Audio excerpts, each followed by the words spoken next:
Live mong napapakinggan Radyo Man, sa live Luzon, dito. Visayas, Mindanao. Narito na ang mahahalagang kaganapan sa loob at labas ng bansa. Unang-una mong narinig Sabayan na po tayong napapakinggan sa 65 RMN stations nationwide. Nandito tayo ngayon sa Ilagang Signal TV, Channel 309.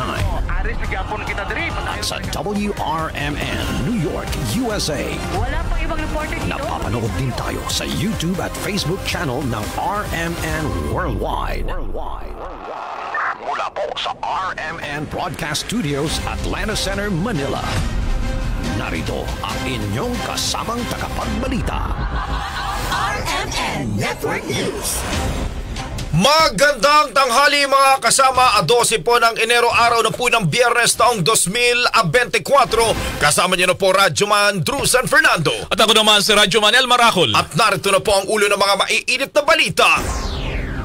Temperatura sa La Trinidad bumagsak sa 12.1 degrees Celsius ngayong araw. Mga tanim na gulay sa Benguet nagyayelo na dahil sa lamig. Sa ibang headlines naman, mga ahensya ng pamahalaan nakaladkad naman sa paggamit umano ng pondo para sa pagsusulong ng charter chains, nagsasagawa ng investigation. Final say pagdating sa People's Initiative, nasa COMELEC pa rin. Mga jeepney operators at drivers na nabigong makasali sa kooperatiba makakatanggap ng ayuda mula sa DSWD. Pinaguriang Catch-Up Fridays ng Department of Education nagsimula na ngayong araw.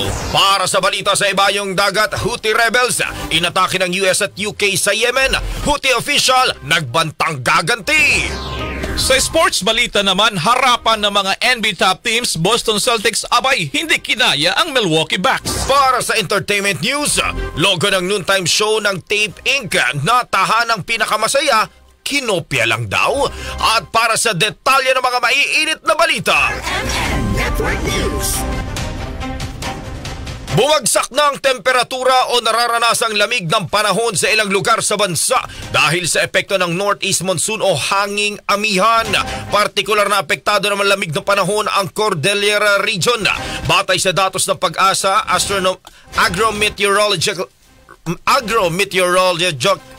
Agrometeorological Station sa La Trinidad, naitala ang 12.1 degrees Celsius ngayong araw sa Benguet, habang aabot naman sa 12.9 degrees Celsius ang temperatura sa Baguio City. Ito na ang pinakamababang temperatura sa nasabing mga lugar ngayong taon.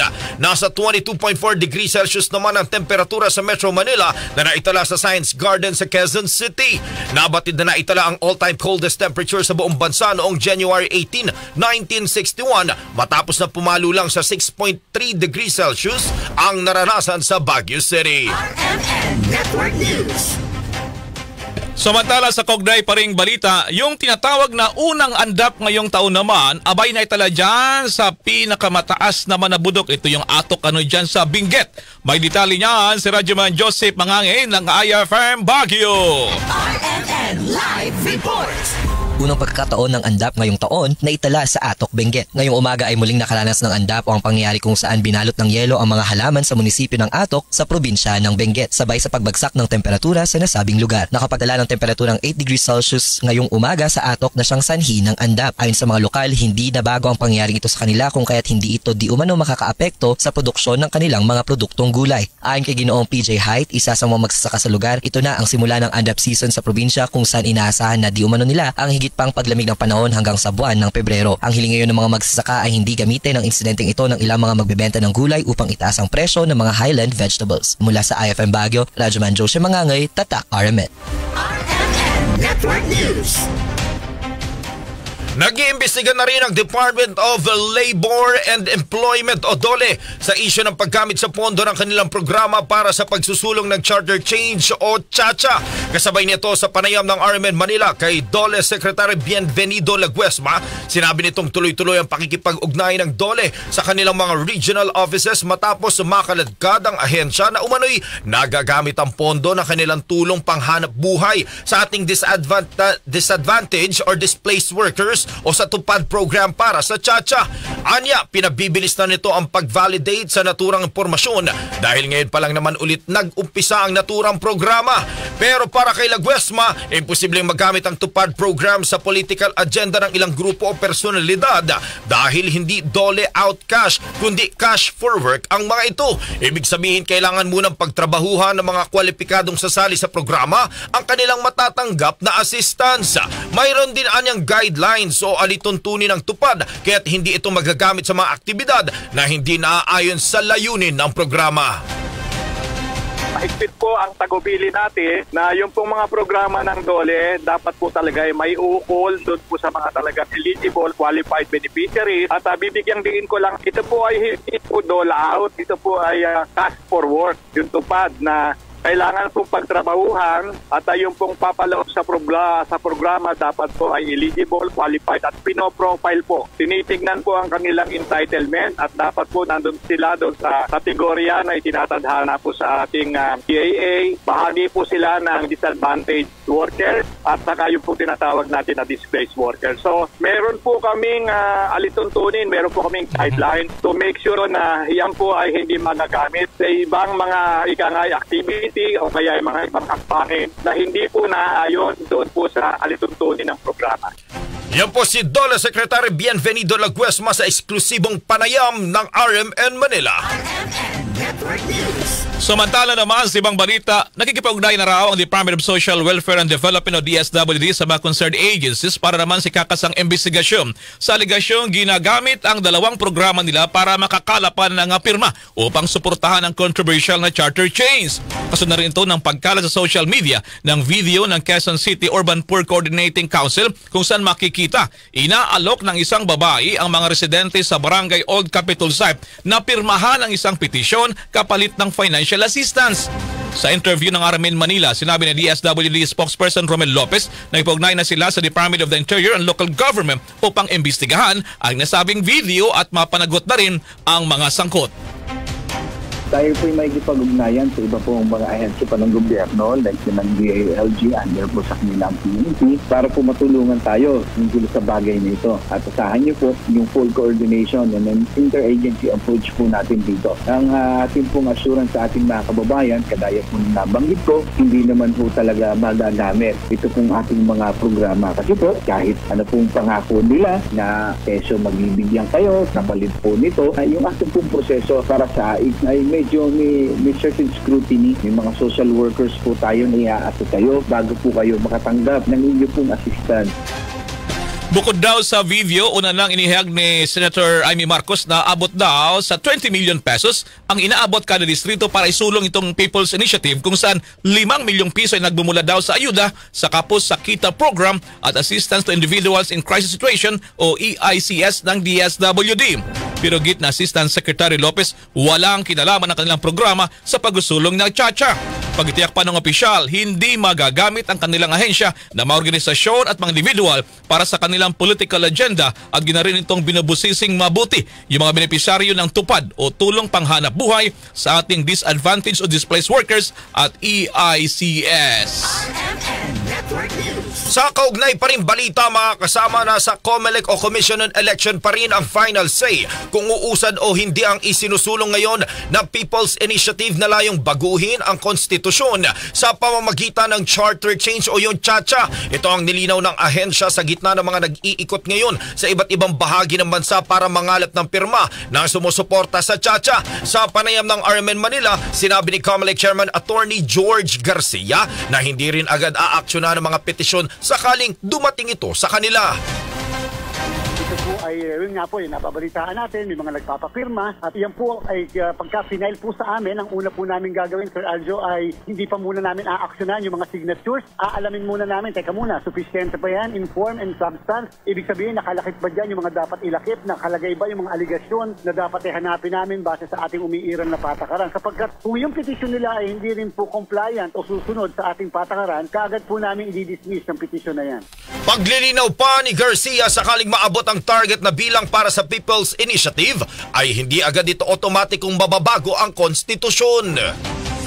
Yun ay proposal pa lang. Hindi porket na-file sa COMELEC, tapos inaprubahan ng COMELEC, binigyan ng due course dahil sufficient informed, babaguhin na kaagad ng saligang batas. Hindi po. Yung pong kanilang proposal na yan ay isasubmit sa isa pong plebisito upang tanungin ang sambayanan, payag ba kayo sa sinasabi ng mga nagpo-propose na ito na baguhin ang probisyon na ito ng saligang batas. Samantala, nilinaw naman ni Attorney Desiree Perlez, Legal Counsel ng People's Initiative for Reform, Modernization and Action o PIRMA, na nagsusulong ng tiyatsa na wala silang kinalaman sa mga nangyayaring pamimigay ng pera kapalit ng pagpirma ng bawat residente. Sa ngayon din daw ay nangangalap pa sila ng mga suhestyon sa taong bayan kung ano ang gusto nilang baguhin sa konstitusyon. Nasa initial stage pa lang po kami. Tulad ho ng sabi ko kanina, inaalam pa ho namin sa mga taong bayan kung ano ho ang sa tingin nilang dapat baguhin. So ngayon ho, it's too early kung ano mga specific provisions ang dapat baguhin or kung ano po yung mga dapat idagdag. It will be up to the people in the end ho kung ano hong gusto nilang baguhin po. We are not involved po in bribing people, trying to pirma. Wala hong kami connection ho sa kung sino mang public official or LGU po. Lahat po ito ay bunga ho ng effort po ng pirma at ng mga individual na grupo at individual po. Yan po ang tinig ni Attorney Desiree Perlez, Legal Counsel ng PIRMA sa panayam ng RMN Manila. RMN Network News. Sa ibang balita naman mga kasama, tutulungan ng Department of Social Welfare and Development ang mga operators at jeepney drivers na nabigong sumama sa kooperatiba sa ilalim ng Public Utility Vehicle Modernization Program o PUVMP. Sa interview ng RMN Manila, sinabi ni DSW spokesperson Romel Lopez, lahat daw ng operators at drivers na hindi sumama sa PUV program ay mabibigyan ng ayuda sa ilalim ng Assistance to Individuals in Crisis Situation o EICS. Ayon pa kay Asik Lopez, makakatanggap sila ng one-time cash assistance na aabot sa 5,000 piso, food packs at serbisyong medikal. Tayo po ay handa naman na magbigay ng one-time ayuda sa mga maapektuhan ng PUV Modernization Program. So hindi po imposible na magkaroon tayo ng tinatawag natin na Assistance to Individuals in Crisis Situation. Sila nga po ay makikita natin may crisis, matitigil yung kabuhayan. So maaari po makatanggap na nag-uumpisa ng 1,000 pesos at pinaka-maximum po niyan outright po ay 10,000 pesos. But then kung ganito pong special cases tayo, yan po usually pare-parehas naman ang nabibigay. It's either 5,000 pesos po yung ating pong pinaka bare minimum usually dyan para sa ganitong mga programa. Iyan ang tinig ni DSW spokesperson, Assistant Secretary Romel Lopez, exclusive interview ng RMN Manila. Noon narito, hindi na pinalawig pa ng pamalaan ang tinakdang deadline para sa franchise consolidation application ng mga PUV operators para sa PUV Modernization Program na nagtapos naman noong December 31. Kasabay nito, nagbabala pa ang Land Transportation Franchising and Regulatory Board o LTFRB huhulihin yung mga unconsolidated jeepneys sakaling makita na bumabiyahe sa mga lansangan pagsapit ng buwan ng Pebrero. RMN Network News. Sa patuloy pang balita, mga kasama, umaasa ng Department of Education o DepEd na magiging matagumpay ang Catch-up Fridays na bagong programa ng departamento na nagsimula ngayong araw. Sinabi ni DepEd Deputy Spokesperson Assistant Secretary for Operations Assistant Secretary Francis Bringa sa panayam ng RMN Manila na excited na sila sa pagpapatupad ng naturang programa. Pangunahing layunin anya ng Catch-up Fridays ay para maisapuso ng mga mag-aaral lalo na sa grades 1 hanggang 3 ang pagbabasa. Anya, mahalaga ang reading comprehension para sa mas mabilis na pag-angat ng antas ng pag-aaral ng mga estudyante. Nilinaw naman ni Bringas na hindi bibigyan ng grado ang mga estudyante sa Catch-up Fridays. Walang mga grades na involved dito kung hindi para lang mabigyan ng opportunity ang mga bata to start loving reading. At ito ay naka-tuon or naka-focus sa ating mga learners kung saan nagkakaroon sila ng mga learning difficulties, lalong-lalo na sa ating grades 1, 2, and 3, doon sa key stage 1 na tinatawag natin dahil dyan talaga yung pinakamagandang grade level kung saan mas madali at mas madaling maituro ang reading sa ating mga bata. Dahil alam naman natin that reading and comprehension of course is a foundation skill at kinakailangan yan at an early stage para mas mabilis ang kanilang pag-angat sa lahat ng mga antas or grado ng elementarya hanggang secondary. Samantala, nakahanda namang sumunod ang Education Department sa 3-point directive ni Pangulong Ferdinand Bongbong Marcos Jr. para itaas ang kalidad ng edukasyon sa bansa. Partikular na rito ang pagpapaigting sa training ng mga guro sa technology, health at lalong-lalo na sa isyu ng bullying sa mga paaralan. Yung ating Child Protection Committee sa ating mga eskwelahan ay matagal na natin na-institutionalize. In fact, lahat ng ating mga schools meron tayo tinatawag na Child Protection Committee kung saan ito ay pinamumunuan ng kanilang school head at memberships, may mga memberships naman tayo dyan. Siguro ang kailangan nating pagtuunan din ng pansin ay yung pagkakaroon natin ng mas magandang reporting system ng ating mga cases of bullying inside or outside the schools, basta ito ay involved ang ating mga learners at para magkaroon din tayo ng mas magandang referral system para sa mga victims of bullying natin. Yan po ang tinig ni DepEd Deputy Spokesperson, Assistant Secretary for Operations, Assistant Secretary Francis Bringa sa eksklusibong panayam ng RMN Manila. Sa ibang balita naman, ang PhilHealth muling nagpaalala po ng kanilang premium contribution ngayong 2024 itataas na sa 5%. Detalye ng mga balitang yan mula kay Radyoman GLM Prido. RMN Live Report. Muling ipinaalala ng PhilHealth na itataas na sa 5% ang premium rate ng kontribusyon para sa taong 2024 ayon sunod sa Section 10 ng Republic Act 11223 o Universal Healthcare Act. Kung matatandaan sa nakalipas na taon, nasa 4% lamang ang premium rate na nagiging kontribusyon ng bawat empleyado. Ayon kay PhilHealth President Emmanuel Ledesma Jr., sa loob ng 13 taon, nito lamang sila nagtaas ng premium rate para sa kada buwan na kontribusyon. Anya, malaki ang maitutulong ng pagtaas ng premium rate para sa mga miyembro at empleyado nito dahil sa makukuhang benefits sa bawat mga kailangan ng serbisyo ng PhilHealth tulad ng hospital charges, medisina at social health insurance. Kung noon ay nasa 400 pesos lamang ang kontribusyon ng bawat empleyado, ngayon ay nasa 500 pesos to 5,000 pesos kada buwan ang magiging kontribusyon para sa mga sumasahod ng 10,000 pesos to 100,000 pesos o basic pay kada buwan. Samantala, tiniyak naman ng PhilHealth na magagamit ng mga empleyado at mapupunta sa tama ang mga kontribusyon para maihatid sa mga empleyado ang iba't ibang serbisyo na ino-offer o inaalok ng nasabing health insurance. Kasama mo sa DZXL RMN Manila, Radyoman GLM Prido, Tatak RMN. RMN Network News. Sa iba pang balita, mga kasama, 8,000 pabahay o housing units na ipagawa ng National Housing Authority sa buong bansa sa buong taon ng 2023 ay kay Pangulong Ferdinand Marcos Jr. Kasama natin sa balita si Radyoman Rhea Mamogay Su. RMN Live Report. Hinimok ni Pangulong Ferdinand Marcos Jr. ang lahat ng mga benepisyaryo ng mga pabahay ng National Housing Authority o NHA na gawing matibay at panatilihing maayos ang kanilang mga bahay tungo sa pagiging masagana ng kanilang buhay. Sa kanyang mensahe sa dinaluhang pamamahagi ng housing unit sa Barangay Molino 2 sa Bacoor City, Cavite, sinabi ng Pangulo na noong 2023, 80,000 mga housing units o pabahay ang naipatayo na ng NHA sa buong bansa. Nagpapatuloy lamang anya ang pagsisikap ng gobyerno para makapagbigay ng pabahay sa mga Pilipinong nangangailangan nito. Bukod dito, nakapamahagi rin anya ang NHA ng 700 milyong pisong Emergency Housing Assistance Program para sa 50,000 pamilyang apektado ng kalamidad tulad ng sunog, baha, lindol at bagyo. Nais anya ng gobyerno na panatilihin ang sapat na pondo upang mapunan ang sapat na bahay na kailangan ng nakararami. Pagbibigay din ng Pangulo na ang mga pabahay na ito ay simbolo ng pangako niya sa mga Pilipino na mapaangat ang antas ng pamumuhay ng mga ito sa pamamagitan ng bagong bahay tungo sa bagong buhay. Payo ng Pangulo sa mga benepisyaryo, gamitin ang biyayang ito para mapaunlad ang kanilang buhay at masigurong ang magandang kinabukasan para sa kanilang pamilya.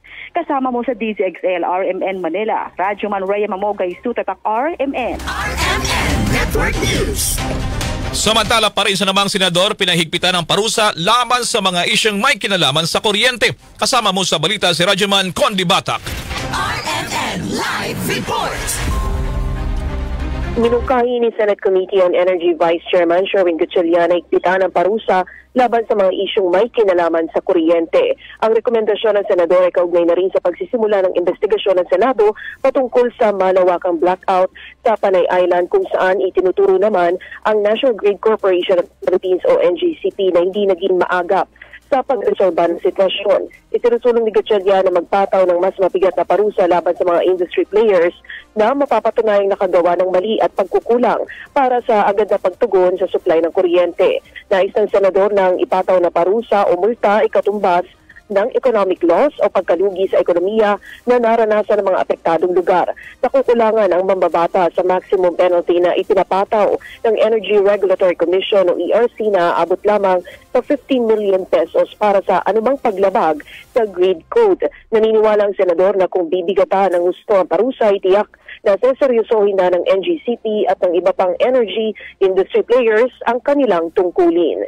Kasama mo sa DZXL RMN Manila, Radyoman Conde Batak, Tatak, RMN. RMN Network News. Sa patuloy pang balita, mga kasama, isa ang patay at 2 ang sugatan sa landslide sa Liliw, Laguna ayon sa PNP. Kasama mo sa balita si Radyoman Angel Ronquillo. Radyoman in action.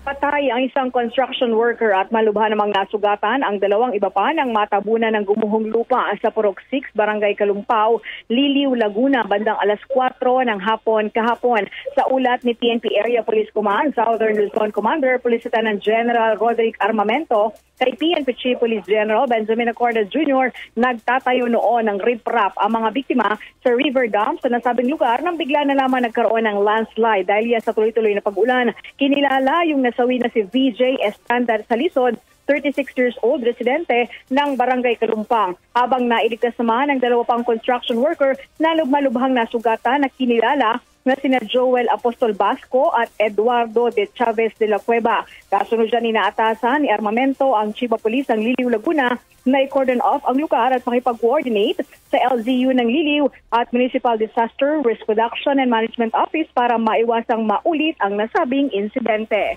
Kasama mo sa DZXL RMN Manila, Radyoman Angel Ronquillo, Tatak, Arimen. RMN Network News. Samantala mga kasama, meron pong malaking sunod na nangyari sa palengke ng San Fernando City sa La Union. 200 milyong pisong halaga na ang danyos na itala. May nakuha ang impormasyon ng IFM Dagupan sa magitan ni Radyoman John Caranto. RMN Live Report. Hinupok ng apoy ang wet market ng lungsod ng San Fernando sa lalawigan ng La Union kahapon. Base sa nakuha impormasyon ng IFM News Dagupan sa BFP San Fernando City, nakatanggap ang kanilang tanggapan ng tawag mula sa concerned citizen. Pasado 1:46 ng madaling araw kahapon na nasusunog na ang naturang palengke. Sa naging panayam naman ng IFM News Dagupan kay Fire Chief Inspector June Ellen Manawan ng BFP San Fernando City ay naging pahirapan umanoan niya ang pag-apula sa sunog dahil mabilis na kumalat ang apoy gawa ng mga light materials sa loob ng palengke. Yung fire po natin ay i-clear natin mga bandang 6:22 na po ng umaga. Matagal talaga siya kasi talagang involved na yung buong palengke natin. Kaya po tayo natagalan ng ganyan. Dagdag pa nito na dahil sa mabilis na pagkalat ng apoy ay itinaas sa Task Force Alpha ang alarma ng sunog kung saan lahat po ng mga fire truck natin dito po sa First District po ng La Union ay tinatawag na po natin. And then nasa doon sa mga fire truck po natin sa First District, nag-augment po yung ibang fire truck po ng Second District. Sa ngayon ay nagpapatuloy pa ang investigasyon ng mga otoridad sa kung ano ang pinagmula ng sunog. Sa datos ng LGU, nasa kabuang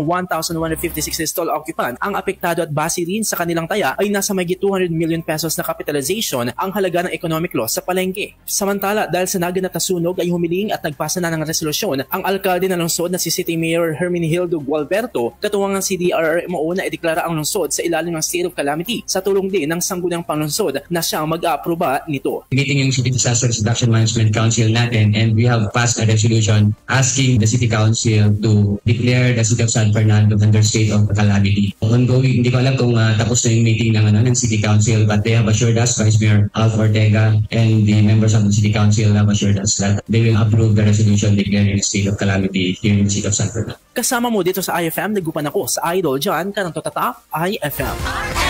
Network News. Mula Dagupan, tumayo naman tayo dyan sa may Masbate. Construction worker sa Masbate City uminom ng lason, patay.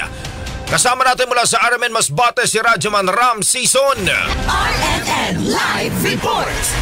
Malamig, bumubula ang bibig at wala ng buhay ang katawan ng isang 32 anyos na construction worker nang matagpuan ng mga kaanak sa kanilang bahay sa barangay Tugbo, Masbate City. Kinilalang nasawi na si alias Johnny, binata at residente ng Purok Sunflower, Sitio Cagba ng nabanggit na barangay. Isinugod pa sa paggamutan ng mga kaanak ang nasawi, subalit hindi na nailigtas pa. Sa isinagawang otopsiya sa katawan ni alias Johnny ni Masbate City Health Physician, Dr. Maria Teresa Rollado, nabatid na uminom ng nakalalasong insecticide ang nasawi dahilan para magkaroon ito ng respiratory failure hanggang sa tuluyang mawalan ng hininga. Sa investigasyon na pag-alaman na dumaranas ng depression ang nasawi dahilan sa problema sa pag-ibig. Nabalita naman ng nasawi na may lihin makarelasyon ang kasintahan nito at tila hindi nakayanan ang nalamang kataksilan. Si alias Johnny ang kauna-unahang naitalang nagpakamatay sa Masbate sa pag-inom ng lason ngayong taon. Kasama niyo sa RMN Masbate, Radyoman Ramsison, Tatak RMN. RMN Network News.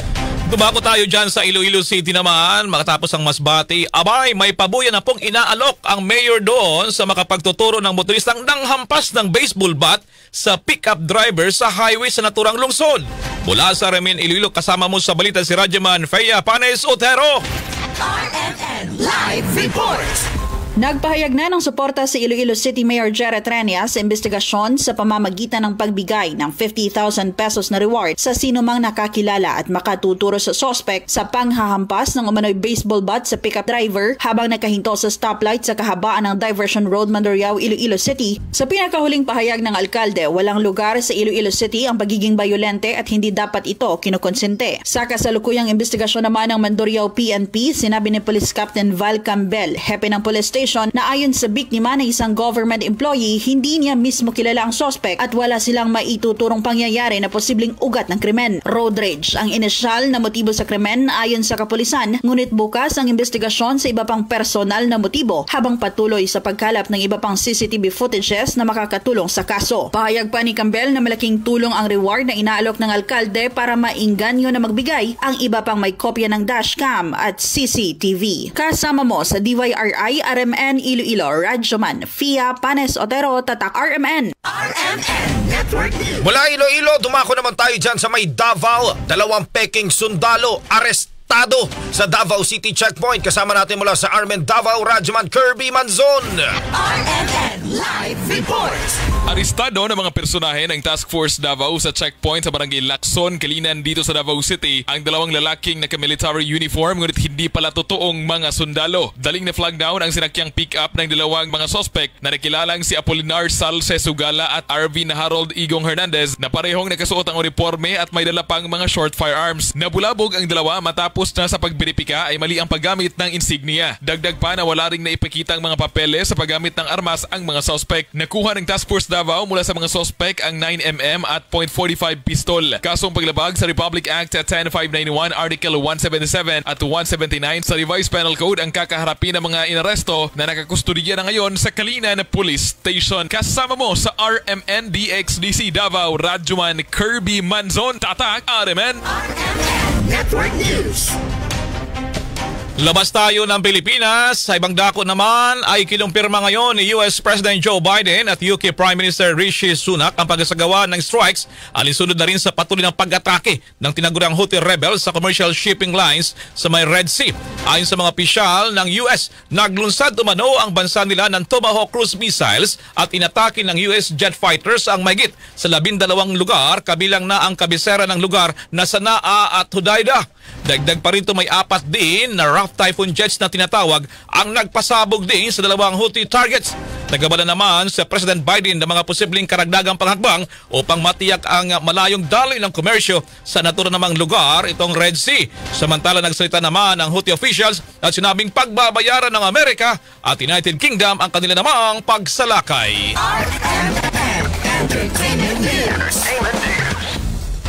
Ang logo raw ng noontime show na tahanang pinakamasaya kinopya raw habang si Catherine Bernardo nilike naman ang nakakaintrigang post ng kaibigan sa Instagram patama raw ito sa kanyang ex-boyfriend na si DJ, ang chika mula kay Radyoman Alex Furake. Matinding pambabash ang natanggap ng noontime show ng GMA na tahanang pinakamasaya na hosted ni Paulo Contis, Isko Moreno at Buboy Villar. Wala pang isang linggo na pagbawalan sila na gamitin ang title na Eat Bulaga. Puro pambabash na naman ang natanggap ng programa matapos ang pag-aagawan sa title na Eat Bulaga.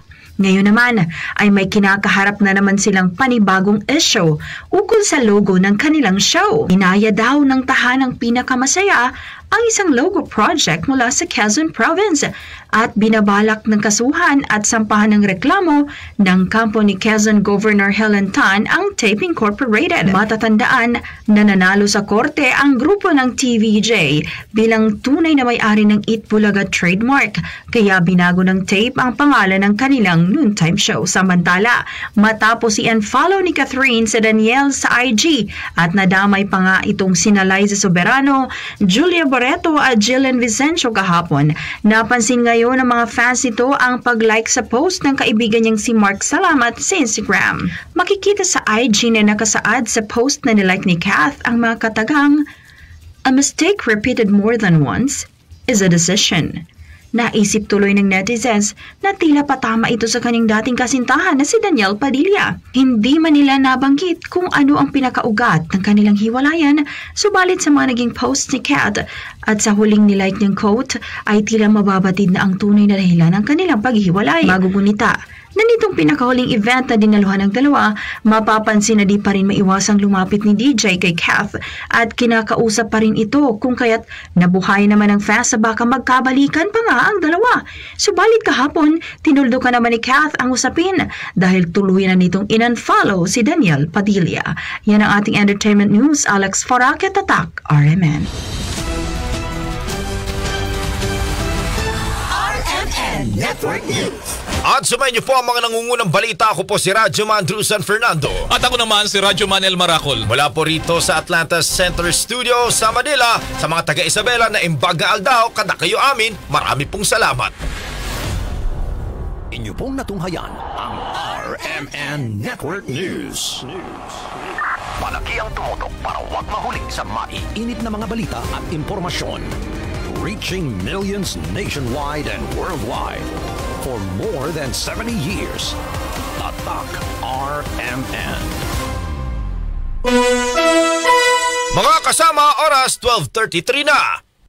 That time check was brought to you by ACS Manufacturing Corporation, ISO certified world-class quality. ACS. The secret of health. Mga sikreto sa kalusugan na dapat natin alamin kasama ang mga alternative medicine doctors.